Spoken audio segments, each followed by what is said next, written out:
Esther 8. The king's edict on behalf of the Jews.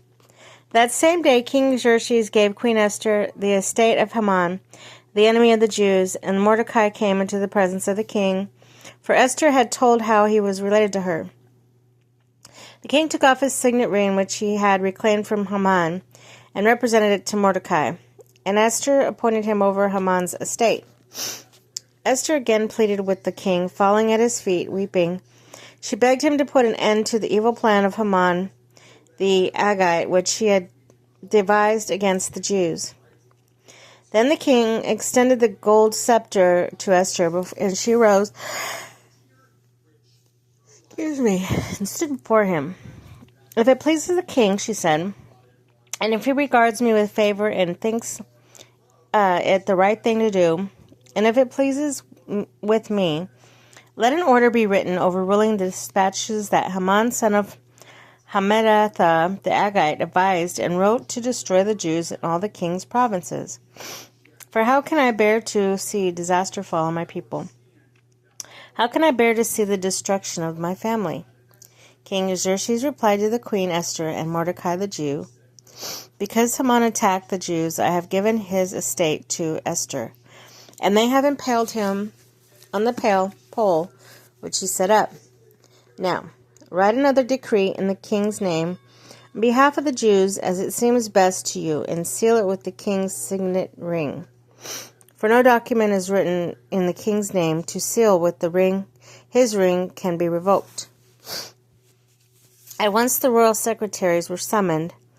On the 23rd day of the 3rd month, the month of Sivan, they wrote out all the Mordecai's orders to the Jews and to the satraps, governors, nobles of the 127 provinces stretching from India to Cush.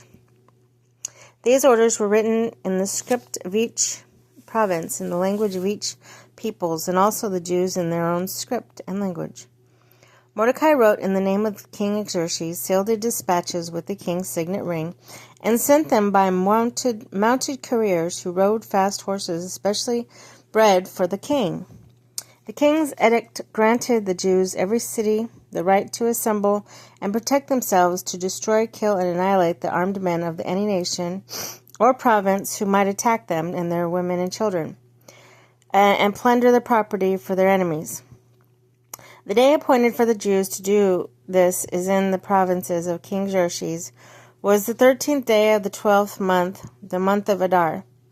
A copy of the text of edict was to be issued as law in every province and made known to the people of every nationality, so the Jews would be ready on the last day to avenge themselves on their enemies. The couriers riding the royal horses went out and spurred on by the king's command, and the edict was issued in the citadel of Susa, the triumph of the Jews.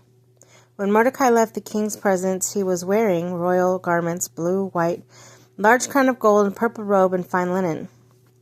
And the city of Susa held a joyous celebration. For the Jews, it was time of happiness and joy, gladness, and honor in every province, in every city.